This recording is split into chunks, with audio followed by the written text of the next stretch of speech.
चलिए, good morning सभी को, गुड मॉर्निंग सभी को, गुड मॉर्निंग सभी को, राम राम सभी को, जय हिंद सभी को, गुड मॉर्निंग। उम्मीद है आप सब लोग अच्छे होंगे, बेहतर होंगे, लाजवाब होंगे, मस्त होंगे, स्वस्थ होंगे और आवाज़ वगैरह मिल पा रही है। एक बार सभी लोग कमेंट कर दीजिए, फिर हम लोग क्लास को स्टार्ट करते हैं। और सबसे पहले यहाँ पर सेशन को भाई सभी लोग यहाँ पर लाइक भी कर दीजिएगा, है ना, पहले से ही, ताकि लगातार क्लास आपके यहाँ पर चलती रहे, बीच में बोलना भी ना पड़े, है ना। तो आप लोग जैसे ही क्लास में जुड़ते हैं वैसे आप लोग लाइक शेयर कर दिया करें, ठीक है। चलिए, गुड मॉर्निंग सभी को, गुड मॉर्निंग। आवाज़ वगैरह आ रही है? चलिए, तो चलिए स्टार्ट करते हैं। देखिए, क्वेश्चन आपसे कह रहा है आध्यात्मिक ज्ञान के विषय में नचिकेता और यम का जो संवाद है ये किस उपनिषद में मिलता है। तो चलिए दोस्तों, बताना है आपका जो आंसर बनेगा इनमें से राइट क्या हो जाएगा। आपसे कह रहा है कि आध्यात्मिक ज्ञान के विषय में नचिकेता और यम का जो संवाद है ये किस उपनिषद में मिलता है या वर्णित है। राधे राधे भैया, सभी को राधे राधे, सभी को राधे राधे, सभी को जय हिंद। तो बताइएगा, आध्यात्मिक ज्ञान के विषय में नचिकेता और यम का जो संवाद है किस उपनिषद में। तो वन का ऑप्शन आपका बन रहा है दोस्तों, याद रखिएगा, ये मिलता है कठोपनिषद में। जिसको ऑप्शन है आपका नंबर है राइट हो जाएगा, कठोपनिषद इसका आंसर बन जाएगा, ठीक है ना। चलिए, यहां पर दोस्तों आगे बढ़िए। क्वेश्चन आपसे दिया गया है कि बुद्ध की मृत्यु के पश्चात प्रथम बौद्ध संगीति की अध्यक्षता किसने की थी। यहाँ पर जवाब देना है कि जब गौतम बुद्ध की मृत्यु हुई उसके बाद दोस्तों यहाँ पर देखिए प्रथम बौद्ध संगीति हुई थी और इसकी अध्यक्षता पूछा गया है। आपका आंसर क्या होगा।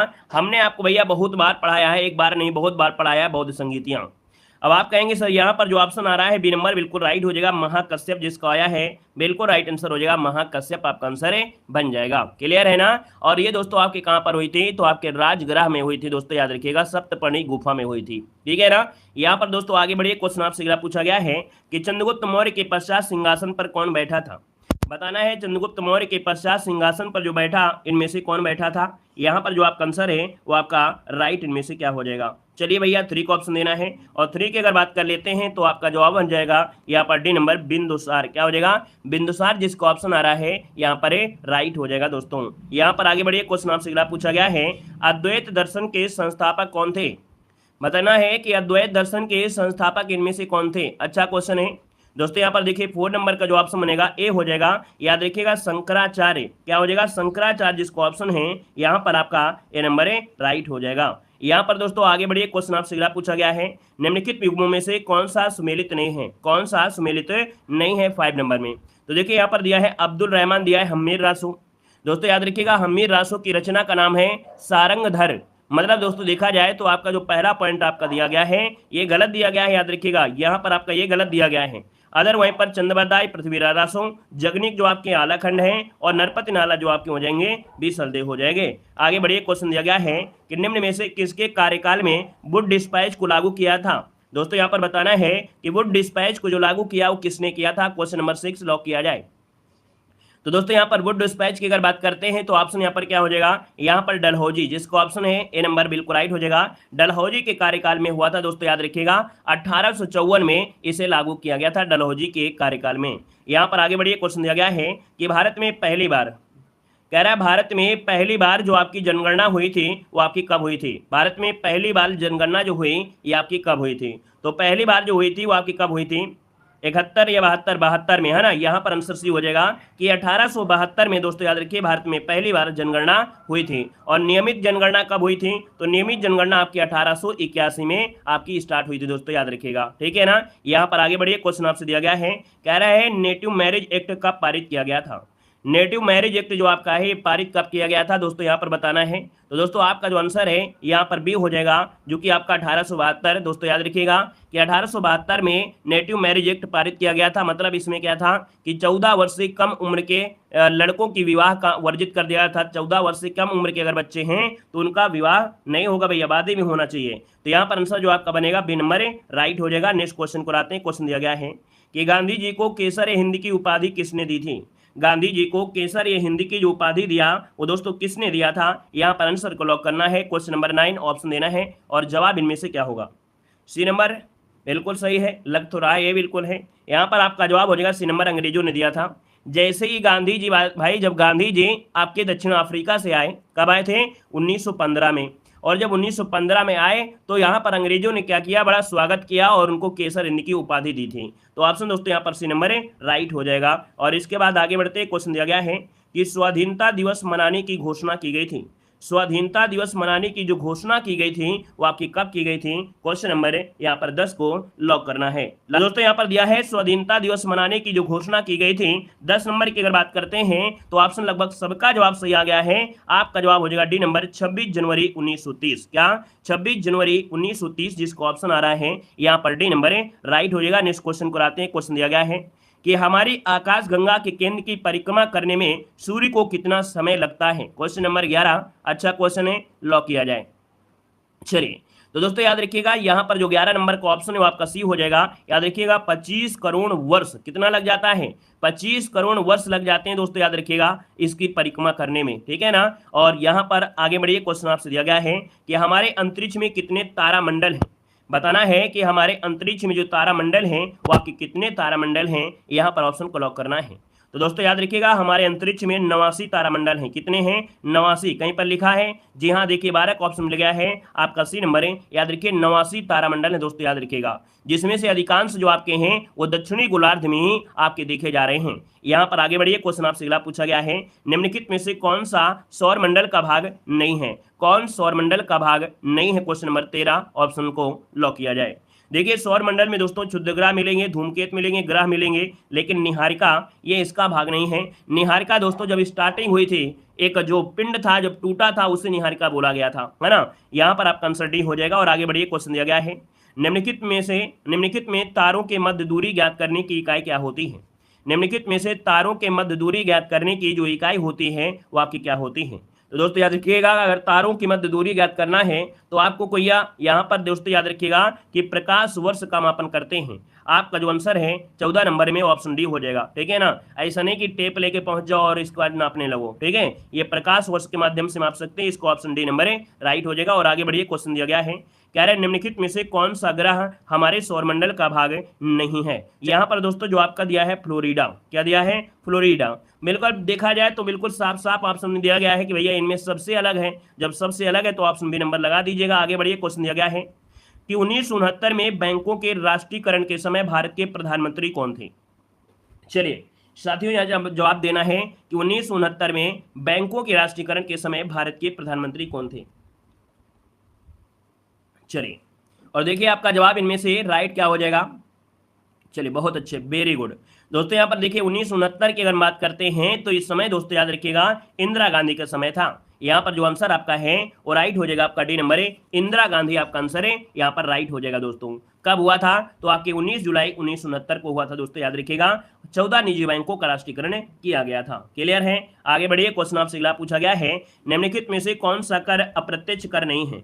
कौन सा कर अप्रत्यक्ष कर नहीं है? क्वेश्चन नंबर 17, ऑप्शन को लॉक करना है। दोस्तों अप्रत्यक्ष की अगर पूछा गया अप्रत्यक्ष कर नहीं है, क्या दिया है? नहीं दिया गया है। और जब नहीं दिया है तो दोस्तों याद रखिएगा कि यहाँ पर जो आपका दिया गया है निगम कर, ये निगम कर दोस्तों याद रखिए अप्रत्यक्ष नहीं है, ये प्रत्यक्ष कर है। दोस्तों याद रखिएगा प्रत्यक्ष कर क्या होते हैं? देखो प्रत्यक्ष कर मतलब सबसे पहले अप्रत्यक्ष कर समझिए कि अप्रत्यक्ष कर वे कर होते हैं जो सीधे जनता से ना लेकर अन्य साधनों द्वारा लिए जाते हैं, और निगम कर जो होता है ये प्रत्यक्ष कर होता है, ठीक है ना। यहाँ पर दोस्तों आगे बढ़िए, क्वेश्चन आपसे दिया गया है, कह रहे हरित क्रांति शब्द के प्रतिपादक कौन से हैं? यहाँ पर जवाब देना है कि हरित क्रांति शब्द के प्रतिपादक इनमें से कौन है? यहाँ पर जवाब देना है, आपका आंसर क्या हो जाएगा? क्वेश्चन नंबर 18, ऑप्शन को लॉक करना है। यहाँ पर जवाब देना है, आपका आंसर क्या होगा, ठीक है ना। कोई हंसेगा नहीं जिसके आंसर देखिएगा, कोई हंसेगा नहीं, क्योंकि ऐसे क्वेश्चन को हमने बार बार पढ़ाया है। और यहाँ पर आज की इस क्वेश्चन में आप लोगों से गलती नहीं होना चाहिए, क्योंकि हम हमेशा वो फोकस कराते हैं जो आपसे एग्जाम में गलती हो सकती है। हम आपको हमेशा फोकस कराते हैं जो आपसे गलती होने के चांस होते हैं, क्योंकि क्वेश्चन को देखकर आप लोग फटाफट आंसर मार देते हैं, लेकिन गलती होने के चांस क्या होते हैं, क्वेश्चन को आप ना समझ पाना, ये होता है। चलिए तो दोस्तों यहाँ पर देखिए 18 का ऑप्शन यहाँ पर दोस्तों आपका बी नंबर है। याद रखिएगा यहाँ पर विलियम गॉड, क्योंकि यहाँ पर शब्द दिया है, क्या दिया है? शब्द की बात किया है। याद रखिए जब शब्द की बात करना है तो आपके विलियम गॉड हैं। अगर ये बोल देता कि भारत में हरित क्रांति तो स्वामीनाथन, और विश्व में हरित क्रांति तो डॉक्टर नॉर्मन बोरलाग, और अगर पूछ लेता कि आपका श्वेत क्रांति का संबंध तो आपकी वर्गीज कुरियन। क्लियर है ना? इन सब पर फोकस करना है और आगे बढ़ना है। क्वेश्चन दिया गया है कि हरित क्रांति शब्द के प्रतिपादक वही क्वेश्चन आपका है। यहाँ पर आगे बढ़िए, क्वेश्चन आपसे दिया गया है, कह रहे जीएसटी भारत में लागू किया गया था। जीएसटी भारत में लागू किया गया था। दोस्तों आपको आंसर देना है कि जो जीएसटी है भैया ये कब भारत में लागू किया गया। क्वेश्चन नंबर 20 ऑप्शन लॉक किया जाए। तो दोस्तों यहाँ पर देखिए 20 नंबर का जवाब यहाँ पर लगभग सबका सही है। दोस्तों याद रखिएगा 1 जुलाई, याद रखिएगा 1 जुलाई 2017 सभी ऑप्शन में मिलेगा, जहां भी जाएंगे मिलेगा, लेकिन बस डेट याद रखना 1 जुलाई या 1 अप्रैल, है ना। तो आपको कंफ्यूज कर देता है 1 जुलाई या 1 अप्रैल, क्योंकि सब कुछ कार्य होता है 1 अप्रैल से, लेकिन याद रखिए जीएसटी आपका 1 जुलाई से लागू हुआ था। यहाँ पर आगे बढ़िए, क्वेश्चन दिया गया है कि निम्नलिखित में से किस अधिनियम के फलस्वरूप वर्मा को भारत से पृथक किया गया था। जो आपका म्यांमार है दोस्तों पहले भारत का ही भाग था, लेकिन दोस्तों यहाँ पर इसे अलग किया गया था। याद रखिए इसका जो ऑप्शन बनेगा वो आपका सी हो जाएगा। गवर्नमेंट ऑफ इंडिया एक्ट जो 1935 का था, है ना, इस बेचारे 1935 एक्ट के माध्यम से ही आपके वर्मा को भारत से अलग कर दिया गया था, नहीं पहले अपने भारत का ही भाग था, ठीक है ना। यहाँ पर आगे बढ़िए, क्वेश्चन दिया गया है कि भारतीय संविधान को 26 नवंबर 1949 को किसके द्वारा अधिनियमित किया गया था। तो भैया आपको बताना है जो आपका भारतीय संविधान है ये 26 नवंबर 1949 को किसके द्वारा अधिनियमित किया गया अर्थात बनाया गया था। तो दोस्तों यहाँ पर देखिए आपका आंसर 22 नंबर में, तो आपका ये हो जाएगा दोस्तों संविधान सभा के द्वारा। क्या संविधान सभा के द्वारा आपका आंसर है राइट हो जाएगा। दोस्तों याद रखिएगा संविधान सभा के जो सदस्य थे उनके द्वारा यह आपका अंगीकृत किया गया था। दोस्तों याद रखिएगा। और दोस्तों देखा जाए संविधान में कुछ आपके ऐसे प्रावधान भी किए गए थे, है ना, जैसे राष्ट्रपति का निर्वाचन, नागरिकता, निर्वाचन संबंधी प्रावधान, 284 सदस्यों का होना, ये सब चीजें आपको यहाँ पर देखने को मिलती हैं। ऑप्शन ए बनेगा। आगे बढ़िए, क्वेश्चन दिया गया है निम्नलिखित कथनों पर विचार करना है। दोस्तों 23 नंबर की अगर बात कर लेते हैं आपका आंसर क्या हो जाएगा। तो दोस्तों याद रखिएगा 23 नंबर में ऑप्शन को ध्यान देना है, फिर आपको जवाब देना है। यहाँ पर देखिए पहला पॉइंट आपसे कह रहा है कि भारत में लोकतांत्रिक राज व्यवस्था है, भारत एक संप्रभुत्व संपन्न है, भारत में लोकतांत्रिक गणराज्य है, फिर दिया है भारत एक कल्याणकारी राज्य है। मतलब दोस्तों देखा जाए यहाँ पर जो आपका आंसर आ गया है वो आपका सभी सही है ना। यहाँ पर आंसर आपका हो जाएगा डी नंबर 1 2 3 4 आपका हो जाएगा, ठीक है ना। अब आप ये मत कहिए लोकतांत्रिक शब्द गलत है, जी हाँ बिल्कुल गलत है, क्योंकि लोकतंत्र शब्द होना जरूरी होता है, लेकिन पॉलिटी में कहीं भी उठाएंगे तो ये होता है, लेकिन हम व्याकरण जब पढ़ाएंगे तब आपको जरूर बताएंगे कि नहीं ये शब्द आपका गलत दिया है। यहाँ पर आगे बढ़िए, क्वेश्चन दिया गया है निम्नलिखित में से कौन सा युग्म सुमेलित नहीं है। कौन सा युग्म सुमेलित नहीं है। 24 नंबर ऑप्शन को लॉक किया जाए। तो दोस्तों यहाँ पर देखिएगा कह रहा है अनुच्छेद 14 विधि की समझ क्षमता, अनुच्छेद 16 अवसर की समानता, और 17 दिया गया है उपाधियों का अंत। तो भैया उपाधियों का अंत तो नहीं होगा, क्योंकि उपाधियों का अंत आपका 18 में मिलेगा। तो भैया 17 है क्या, 17 में है छुआछूत वाला है, अस्पष्टता आपका निवारण कानून आपका है। क्लियर है। आगे बढ़िए, क्वेश्चन आपसे दिया गया है कि निम्न में से भारत के वह राष्ट्रपति कौन है जो 2 बार राष्ट्रपति के पद पर रहे हैं। दोस्तों 25 नंबर में जवाब देना है, क्या जवाब इनमें से राइट हो सकता है। तो भैया 2 बार देखा जाए तो राष्ट्रपति के पद पर आपके रहे हैं, और आपका आंसर क्या होगा बताइएगा। एस राधाकृष्णन थे या डॉक्टर राजेंद्र प्रसाद थे। हम तो यहाँ पर 2 ऑप्शन को गोली मार दे रहे हैं, यहाँ पर बी नंबर और सी नंबर, बस अब आपके पास 2 ही ऑप्शन बचा रहे हैं, या तो ए होगा या तो सी होगा या तो डी होगा। अब बताइए भाई आपका जो आंसर बनेगा इनमें क्या होगा। कह रहा है राष्ट्रपति 2 बार रहे हैं। अब आप बताइए कि क्या हो जाएगा। अगर आपने ध्यान नहीं दिया तो भाई क्वेश्चन तो गड़बड़ी हो सकती है।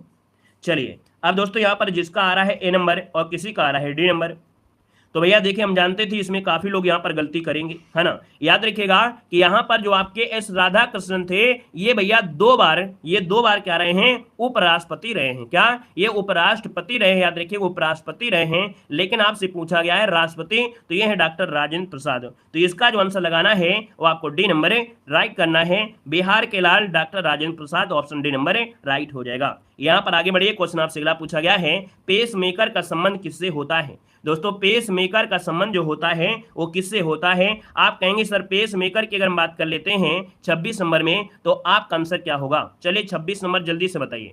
पेस मेकर से क्या किया जाता है, पेस मेकर से होता है हृदय से, अर्थात ये जो आंसर होगा वो आपका हृदय से आपका इसका संबंध है। पेस मेकर से क्या होता है, हृदय की धड़कनों का नियंत्रित किया जाता है। दोस्तों याद रखिएगा। और आजकल मेडिकल कॉलेज में कृत्रिम पेस मेकर का भी उपयोग किया जा रहा है। यहाँ पर दोस्तों आगे बढ़िए, क्वेश्चन दिया गया है कि अस्थियों की संधियों पर यूरिक अम्ल जमा हो जाने से कौन सा रोग हो जाता है। तो दोस्तों यहाँ पर देख सकते हैं आपका आंसर जो बनेगा राइट क्या हो जाएगा कि जो आपकी हड्डियां होती हैं और हड्डियां जहां जहां से फोल्ड हो जाती हैं वहां पर यूरिक अम्ल जमा हो जाता है, और जब यूरिक अम्ल जमा हो जाता है तो बॉडी में दर्द भी होता है। बूढ़े बुजुर्ग आपके देखें कभी ध्यान करना, जब उठते हैं ना तो जैसे चुर चुर आवाज नहीं आती, वैसे आती है उनकी बॉडी से, ठीक है ना। तो दोस्तों यहाँ पर दोस्तों आपका आंसर क्या होगा 27 नंबर में, वो ऑप्शन राइट हो जाएगा भैया बी नंबर है। याद रखिए गठिया रोग कहते हैं, क्या बोलते देते हैं, गठिया रोग हो गया है। उठेंगे तो रोएंगे, बैठेंगे तो रोएंगे, है ना, कहते हैं ना। तो भैया ये ऑप्शन आपका बी नंबर है, राइट हो जाएगा, ठीक है ना। लिगामेंट भी कम हो जाता है थोड़ा बहुत। चलिए आगे बढ़िए, क्वेश्चन दिया गया है कि दूध को दही में स्कंदित करने वाला एंजाइम कौन सा है। दूध को दही में अगर परिवर्तन किया जाए तो दोस्तों यहाँ पर देखिए ऑप्शन क्या हो जाएगा। तो भैया जो छोटे बच्चे होते हैं दूध पीते हैं और पलटी कर देते हैं, तो भैया वो आपका एंजाइम होता है रेनिन। क्या होता है, रेनिन। रेनिन जो कोई ऑप्शन है आपका बी नंबर है, राइट हो जाएगा। वहीं पर दोस्तों जो आपका पेप्सिन होता है, तो पेप्सिन में क्या होता है, प्रोटीन का पाचन होता है। क्या, प्रोटीन का पाचन होता है, जो कि ऑप्शन बनेगा यहाँ पर आपका बी नंबर जो पूछा गया है उसका आंसर बन जाएगा, ठीक है ना। आगे बढ़िए, क्वेश्चन दिया गया है कि ज्वालामुखी से निकलने वाली गैस कौन सी है। ज्वालामुखी से निकलने वाली गैस कौन सी है। दोस्तों याद रखिएगा ज्वालामुखी से सबसे ज्यादा जलवाष्प निकलती है। क्या, जलवाष्प निकलती है। फिर CO2, SO2, H2S, N2, helium, carbon monoxide, H2, ये सब से निकलती हैं। तो दोस्तों यहाँ पर देखिए आपका जो आंसर है 29 नंबर में, वो आपका कौन सा ऑप्शन बेस्ट है, यहाँ पर ये सभी ऑप्शन डी नंबर है, राइट हो जाएगा। यहाँ पर आगे बढ़िए, क्वेश्चन दिया गया है कि ध्वनि का संचरण किस माध्यम में सबसे अधिक होता है। ध्वनि का संचरण किस माध्यम में सबसे अधिक होता है। दोस्तों 30 नंबर में तो आप कहेंगे हमने बताया था सबसे पहले ठोस, फिर द्रव, फिर गैस। लेकिन याद रखिएगा क्वेश्चन पूछेगा निर्वात में, तो दोस्तों निर्वात में ध्वनि का संचरण नहीं होता है। इतने प्यार से आपको समझाया है कि आप लोगों को गलतियां कभी हो नहीं सकती हैं। यहाँ पर आगे बढ़िए, क्वेश्चन दिया गया है कि वाक्यांश के लिए एक शब्द आपका इनमें से क्या होगा। कह रहा है पश्चिम और उत्तर मध्य की जो दिशा होती है उसे क्या कहते हैं। तो दोस्तों यहाँ पर हिंदी में हमने आपको पढ़ाया है, अगर आपने हिंदी की क्लास नहीं लेते हैं तो हिंदी की क्लास लेना शुरू कर दीजिएगा। हम आपको यहाँ पर बना दे रहे हैं क्या, एक चार्ट जैसे बना दे रहे हैं। हम कहते हैं सर जी ये आपका पूरब है, ये पश्चिम है, ये उत्तर है और ये क्या है, दक्षिण है। अब यहाँ पर ये वाला कोण, ये वाला कोण, ये वाला कोण, ये वाला कोण, ये चारों आपके पूछे जाते हैं। तो हम कहेंगे सर जी पश्चिम और उत्तर पूछा, क्या पूछा है, पश्चिम और उत्तर। पश्चिम ये है और उत्तर ये, इसका मतलब ये वाला जो कोण पूछा गया है तो ये वाला कोण कौन सा हो जाएगा। इस कोण को कहा जाता है वायव्य कोण कहते हैं। क्या बोलते हैं, इस कोण को वायव्य कोण कहा जाता है, याद रखिएगा, है ना। अगर पूछे ईशान कोण क्या होता है, तो ईशान कोण होता है उत्तर पूरब वाला। उत्तर ये है, पूरब ये है, अर्थात ये वाला जो कोण आपका बनेगा वो आपका ईशान कोण हो जाएगा। अगर पूछे दक्षिण पश्चिम वाला, अर्थात ये वाला कोण, तो ये वाला कोण कौन होता है, नैऋत्य होता है। ये कोण आपका हो जाएगा कौन सा, ये वाला। और जो बचा कुचा है उसको आप लगा दीजिएगा यहाँ पर, ठीक है ना। जो कौन सा बचा आ रहा है, जो भी आपका आग्नेय आ रहा है, ठीक है, आग्नेय आ रहा है, तो इस प्रकार से इनको नोट कर लीजिएगा। यहाँ पर आगे बढ़िए, क्वेश्चन दिया गया है कि उड्डयन का संविच्छेद क्या होता है। उड्डयन का संविच्छेद इनमें से क्या होगा।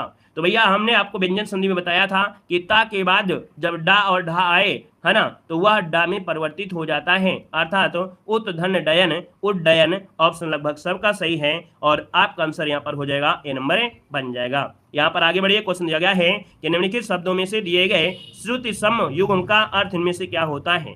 तो दोस्तों यहाँ पर देखिए समश्रुति, है ना, निर्जर और निर्झर। दोस्तों यहाँ पर देखा जाए कि जहां निर्जर का मतलब अर्थ है कभी बूढ़ा ना होने वाला, है ना, अर्थात देवता, वहीं पर निर्झर का अर्थ होता है झरना।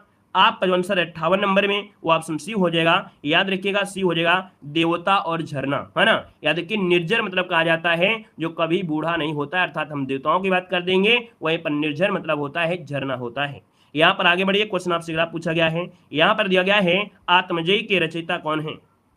चलिए बताइएगा आत्मजयी के रचयिता कौन है। आत्मजयी के रचयिता की अगर हम बात कर देते हैं तो ऑप्शन इनमें से राइट क्या हो जाएगा साथियों। यहाँ पर आंसर को लॉक करना है और फटाफट जवाब देना है। तो दोस्तों यहाँ पर देखिए 59 का जो ऑप्शन आ रहा है कुंवर नारायण है, कोई ऑप्शन में है जी, ऑप्शन मिल गया है बी नंबर, कुंवर नारायण आपका आंसर यहाँ पर है, राइट हो जाएगा, कुंवर नारायण हो जाएगा। और दोस्तों यहाँ पर आगे बढ़िए, क्वेश्चन आपसे दिया गया है कि निम्नलिखित वाक्यों में से शुद्ध वाक्य की पहचान करना है। शुद्ध वाक्य तो आपको ऐसे आना चाहिए कि गलती बस आपको निगाह बस आपको कहाँ जाए जहां गलती है। अब गलती है कहां पर, देखिए 60 नंबर में।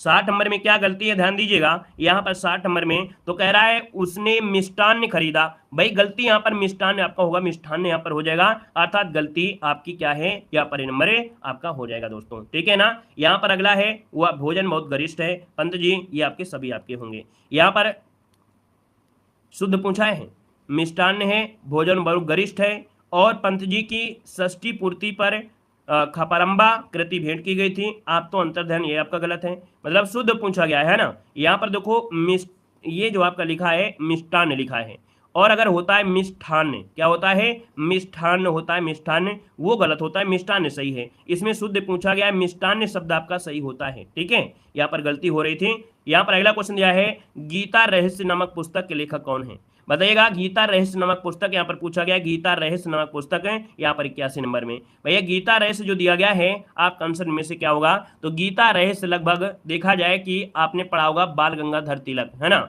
ये आपने पढ़ा होगा, शक्तिमान में भी पढ़ा होगा। ये पर्यायवाची मतलब आपकी जो रचना है कि गीता किसमें थी, शक्तिमान में, गंगाधर किसमें थे, आपके शक्तिमान में, तो इससे तो आपको याद ही हो जाएगा कि वे गीता रहस्य नामक पुस्तक बाल गंगाधर तिलक की रचना है। दोस्तों यहाँ पर जो आंसर आपका है वो ये नंबर है, राइट हो जाएगा। और इस पुस्तक में उन्होंने ब्रिटिश शासन के समय जो वर्मा की मांडली जेल है वहां पर लिखा था दोस्तों, ठीक है, मांडली जेल के बारे में यहाँ पर लिखा था। यहाँ पर आगे बढ़िए, क्वेश्चन दिया गया है, कह रहे हैं अमजद अली खां किस वाद्य यंत्र से संबंधित है। अमजद अली खां का जो संबंध है वो किससे है, हमने बहुत बार पढ़ाया है। तो अमजद अली खां एक प्रसिद्ध सरोद वादक हैं, क्या है, सरोद वादक है, ऑप्शन सी नंबर है, राइट हो जाएगा। नेक्स्ट क्वेश्चन पर आते हैं। क्वेश्चन दिया गया है कि तिब्बत में यरलुंग तांग्सपो नाम से किस नदी को जाना जाता है।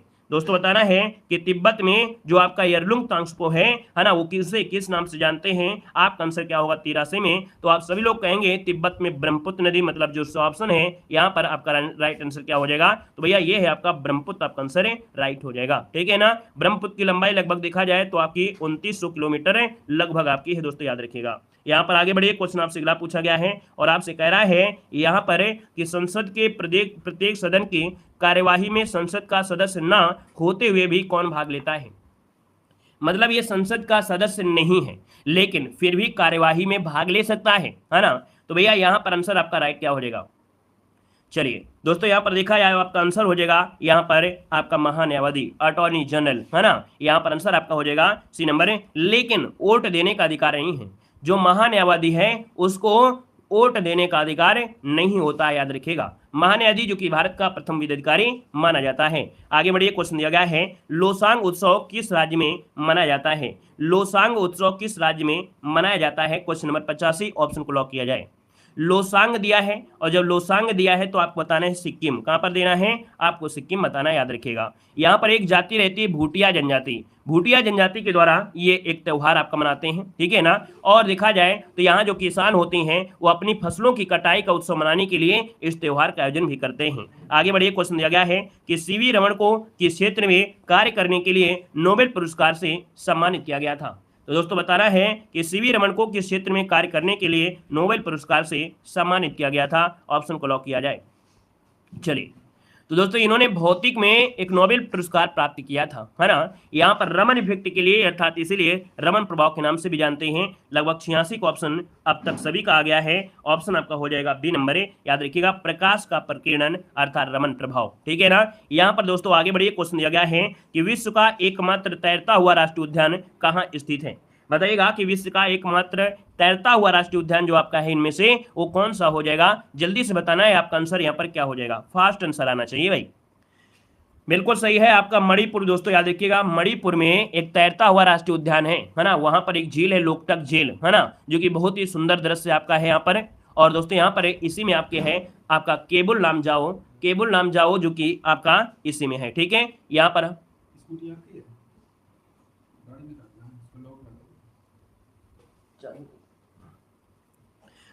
चलिए अगला क्वेश्चन आपसे दिया गया है, किसकी सिफारिश के बिना विधानसभा में कोई भी धन विधेयक पेश नहीं किया सकता है। चलिए बताना है।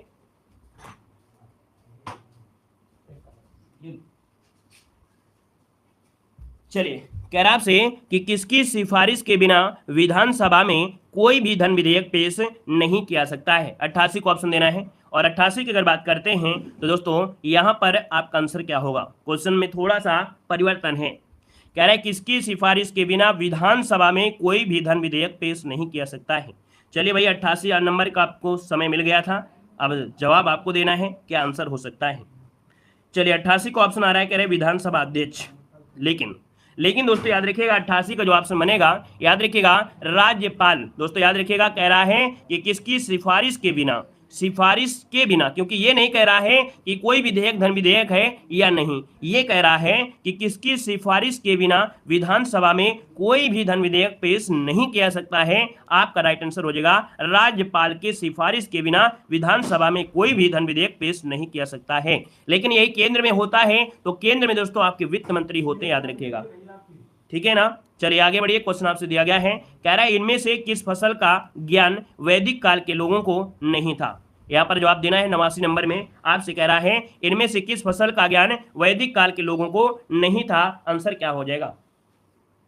चलिए दोस्तों 89 की अगर बात कर लेते हैं तो आपसे बनेगा डी नंबर है, याद रखिए तंबाकू का। वैदिक काल में तंबाकू का ज्ञान नहीं था, जौ का, गेहूं का, चावल का ये था। लेकिन जो तंबाकू आई थी ये पुर्तगालियों के माध्यम से आई थी। आपके भारत में तंबाकू जो आए वो पुर्तगालियों के माध्यम से आई थी, और जो कि आपके देखा जाए जहांगीर के समय भी आई थी। यहाँ पर आगे बढ़िए, क्वेश्चन दिया गया है कि उत्तर प्रदेश के पहले मुख्यमंत्री गोविंद बल्लभ पंत को किस वर्ष भारत रत्न से सम्मानित किया गया था। यहाँ पर 90 का ऑप्शन देना है, आपका आंसर क्या हो जाएगा दोस्तों। 90 का ऑप्शन बनेगा सी नंबर है, ये आपके 1957, क्या 1957 में आपका जो आंसर बनेगा यहाँ पर आपका सी नंबर है, राइट हो जाएगा। चलिए यहाँ पर दोस्तों आगे बढ़िए, क्वेश्चन आपसे देखिए अब आपको क्या है, ध्यान मुद्रा में बाबा जी की तरह बिल्कुल बैठ जाना है, योगी की तरह बैठना है और वह आपको सुनना है। यहाँ पर हम आपको कुछ स्पेशल डोज हर एक क्लास में देते हैं। स्पेशल तरीके से हम आपको डेली मॉडल पेपर में कुछ न कुछ ऐड कर देते हैं, जिससे आपको बार बार वो चीज़ दिखाई पड़ जाए और आप स्पेशल भी पढ़िए और यहाँ भी पढ़िए। देखो दिया गया है क्या, कह रहा है भैया प्रमुख खेल और खिलाड़ियों की संख्या। यहाँ पर कह रहा है बेसबॉल। दोस्तों याद रखिए जो बेसबॉल होता है ना, ये अमेरिका का खेल है, क्या अमेरिका का है। और दोस्तों इसमें खिलाड़ियों की संख्या होती है 9। कितनी होती है, 9 होती है। आपने देखा होगा कि बेसबॉल खेलने का जो मैदान होता है उसे बोलते हैं डायमंड। क्या बोलते हैं, डायमंड बोलते हैं। और डायमंड में दोस्तों सबसे ज्यादा बेस होते हैं, क्या डायमंड में सबसे ज्यादा बेस होते हैं। तो याद रखिएगा कि 9 खिलाड़ी होते हैं। बेसबॉल अमेरिका का ये खेल है, याद रखिएगा। रग्बी फुटबॉल एक ऐसा खेल है जो सबसे ज्यादा प्लेयर होते हैं। रग्बी फुटबॉल में 15 होते हैं दोस्तों, याद रखिए रग्बी फुटबॉल में सबसे ज्यादा प्लेयर होते हैं। क्वेश्चन ये पूछे कि कौन सा ऐसा खेल है जिसमें सबसे ज्यादा प्लेयर होते हैं, तो ये आपका रग्बी फुटबॉल होता है जिसमें 15 होते हैं। अगला देखो दिया गया है, यहाँ पर पोलो दिया गया है और दोस्तों पोलो में कितने होते हैं, 4 होते हैं। कैसे रटेंगे, हमने यहाँ पर लिख दिया, यहाँ पर 4 बना दिया। और अगर इसी को हमने ऐसे कर दिया तो देखो पोलो बन गया कि नहीं बन गया। हमने यहाँ पर स्टार्टिंग में बनाया था क्या, ये 4 बनाया था, तो ऐसे याद रहेगा कि पोलो में जो खिलाड़ी होते हैं वो आपके 4 होते हैं। क्लियर है ना। यहां पर देखिए पोलो में 4 थे, लेकिन वाटर में 3 शब्द जोड़ दीजिए तो 4 + 3 = 7। मतलब यहां पर 3 शब्द आपके वाटर में थे, तो वाटर पोलो में हो गए 7 हो गए। ये भी आपको याद हो गया होगा, है ना। अभी पूरा रट जाएगा, परेशान मत होइए। यहां पर देखिए खो खो में कितने होते हैं, तो आप कहेंगे सर खो खो में होते हैं 9। ऐसे कैसे याद करेंगे, तो भैया यहां पर ऐसे दिया है, इसको हमने 9 की तरह बना दिया। लगभग आपको खा दिख रहा है कि नहीं दिख रहा है, दिख रहा है। तो खो खो में कितने होते हैं, 9 होते हैं, याद रखिएगा। यहां पर कबड्डी, तो दोस्तों कबड्डी सब लोग मिलकर साथ में खेलते हैं। क्या कबड्डी मिलकर सब लोग साथ में खेलते हैं, तो ऐसे याद रखिएगा 7। क्योंकि आप देखते हैं कबड्डी में क्या होता है, जब एक प्लेयर जाता है यहां से बोलता है कबड्डी कबड्डी, तो इधर वाले प्लेयर भी साथ में घूमते हैं। इधर से आएंगे, इधर से पकड़ेंगे, इधर से आएंगे, इधर से पकड़ेंगे, तो 7 शब्द हो जाएगा, 7 से हो जाएगा 7। ये भी आपको याद आ गया होगा। आगे बढ़िए, क्वेश्चन दिया गया है क्या, कह रहा आपसे हॉकी, फुटबॉल, क्रिकेट में 11 होते हैं, नेटबॉल में होते हैं 7 होते हैं। याद रखिए नेटबॉल में 7 होते हैं। वॉलीबॉल में दोस्तों याद रखिए 6 होते हैं, लेकिन बास्केटबॉल में कितने होते हैं, 5 में होते हैं। ये क्वेश्चन कंफ्यूज करेगा, याद रखिएगा। यहां पर बास्केट देखो वॉलीबॉल में कितने हैं, 6 हैं, लेकिन बास्केटबॉल में कितने हैं, 5 हैं। एक दूसरे में आपको याद रख लेना है।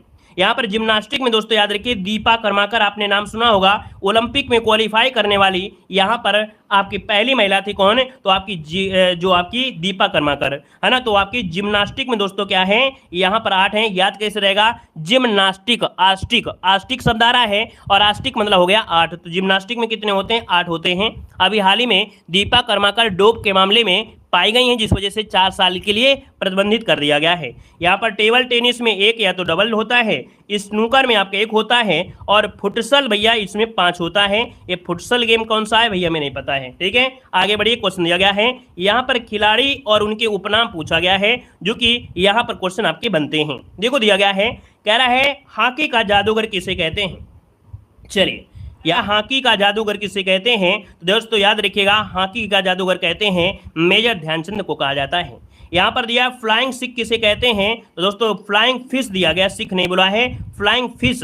तो दोस्तों फिश ये पानी में, और पानी में दोस्तों यहाँ पर देखिए माइकल फेल्प्स, जो कि तैराकी में सबसे ज्यादा पदक, स्वर्ण पदक यही जीते हैं अमेरिका के, ये आपके हैं दोस्तों, याद रखिए माइकल फिश बोलते हैं, माइकल फ्लाइंग फिश बोलते हैं माइकल फेल्प्स को। यहाँ पर दिया फ्लाइंग सिख किसे बोलते हैं? तो फ्लाइंग सिख बोलते हैं मिल्खा सिंह को बोलते हैं, ठीक है। फ्लाइंग किस की बात नहीं कह रहे हैं यहाँ पर। क्या हमारी आवाज़ तुम्हें गलत दिख रही है क्या? फ्लाइंग किस सुन रहे हो? यहाँ पर हम फ्लाइंग सिख बोल रहे हैं, फ्लाइंग फिश बोल रहे हैं। एक बच्चा कमेंट कर रहा है फ्लाइंग किस बात कर रहा है। देखो यहाँ पर बताइए, ध्यान दीजिए, इसमें प्यार के चक्कर में पड़ोगे ना, इसके चक्कर में तो फिर पीटी रह जाएगा, उड़ जाएगा। देखो पीटी आ भी गया, कह रहा है उड़न पड़ी या गोल्डन पर्ल। दोस्तों याद रखिए, उड़न पड़ी या गोल्डन पर्ल के नाम से पीटी उषा को जानते हैं दोस्तों, पीटी उषा हो जाएगा। यहाँ पर दिया गया है सुपर मॉम। सुपर मॉम कहते हैं मैरी कॉम को। किसे बोलते हैं? सुपर मॉम बोलते हैं, मैरी कॉम को बोलते हैं। अभी हाल ही में जो आपका विवाद हुआ था स्पोर्ट्स में, है ना, शोषण हुआ था महिलाओं में, तो उसकी अध्यक्षता जो चुना गया है आपके मैरी कॉम को चुना गया है। अगला दिया गया है, यहाँ पर दिया है लाइटिंग किड। लाइटिंग किड के नाम से विश्वनाथ आनंद को जाना जाता है। इंडियन एक्सप्रेस, दोस्तों इंडियन एक्सप्रेस के नाम से किसे जानते हैं? तो दोस्तों आपके लिएंडर पेस और आपके भूपति को जाना जाता है। लिटिल मास्टर किसे कहते हैं? लिटिल मास्टर कहते हैं सुनील गावस्कर को। किसे? सुनील गावस्कर को कहते हैं। और लिटिल ब्लास्टर किसी को? मास्टर ब्लास्टर, तो दोस्तों याद रखिए मास्टर ब्लास्टर बोलते हैं विवियन रिचर्ड और आपके सचिन तेंदुलकर को। तो मास्टर ब्लास्टर सचिन तेंदुलकर, ये तो आप लोग जानते होंगे। यहाँ पर दिया है 360 डिग्री। तो दोस्तों ये देखिए 360 डिग्री दोस्तों एवी डिविलियर्स को कहते हैं। अभी हाल ही में जो आप इंडिया का मैच देखते होंगे उसमें सूर्य कुमार को आपने सुना होगा, है ना, सूर्य कुमार, जो कि उसको भी लोग बोलने लगे हैं 360, क्योंकि वो जो चौके छक्के की बरसात करते हैं तो वो भी क्या होते हैं, हर दिशा में मारते हैं, इसलिए इसे 360 डिग्री बोल देते हैं, ठीक है ना। तो यहाँ पर आपका हो गया। अगला क्वेश्चन दिया है चर्ची। तो दोस्तों चर्ची जो कहते हैं वो आपके एडम गिलक्रिस्ट को बोलते हैं। यहाँ पर दिया है जंबो, और जंबो किसे कहते हैं? तो दोस्तों यहाँ पर जंबो कौन है भाई? जंबो जो दिए हैं वो आपके अनिल कुंबले को कहते हैं। याद रखिए जंबो जो कहते हैं, जंबो जो कहते हैं वो आपके अनिल कुंबले को कहा जाता है। सुपर कैट किसे कहते हैं? सुपर कैट कहते हैं क्लाइव लायड को कहते हैं। रावलपिंडी एक्सप्रेस जो पूछा जाता था पहले, यहाँ पर देखिए रावलपिंडी एक्सप्रेस आपके शोएब अख्तर को कहते हैं। यहाँ पर बंगाल टाइगर या दादा के नाम से किसे जानते हैं?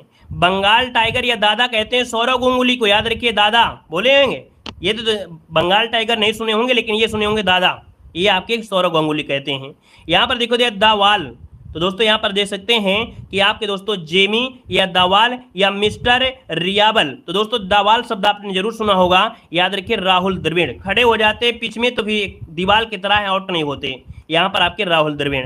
अगला दिया गया है टर्मिनेटर। तो दोस्तों टर्मिनेटर जो आपके हैं हरभजन सिंह हो जाएंगे। और दोस्तों दिया गया है घोर पिंडो। क्या है? घोर पिंडो, ये इयान पोर्तो कहते हैं। ब्लैक पर्ल बोलते हैं पेल को। और कैप्टन कूल किसे कहते हैं? दोस्तों कैप्टन कूल कहते हैं महेंद्र सिंह धोनी, जो कि देखा जाए कि आईपीएल में इस बार को यहाँ पर फाइनल में पहुंची और जीत भी हासिल की। यहाँ पर चिली कहते हैं राज्यवर्धन सिंह राठौर को। CR7 ये क्रिस्टियानो रोनाल्डो को कहते हैं, जो कि फुटबॉल के प्लेयर हैं। यहाँ पर दिया गया है पॉकेट डायनमे, ये लिएंडर पेस को कहते हैं। लाइनिंग किड कहते हैं विश्वनाथ आनंद को कहते हैं। दोस्तों ढींग एक्सप्रेस कहते हैं आपके हिमा दास को।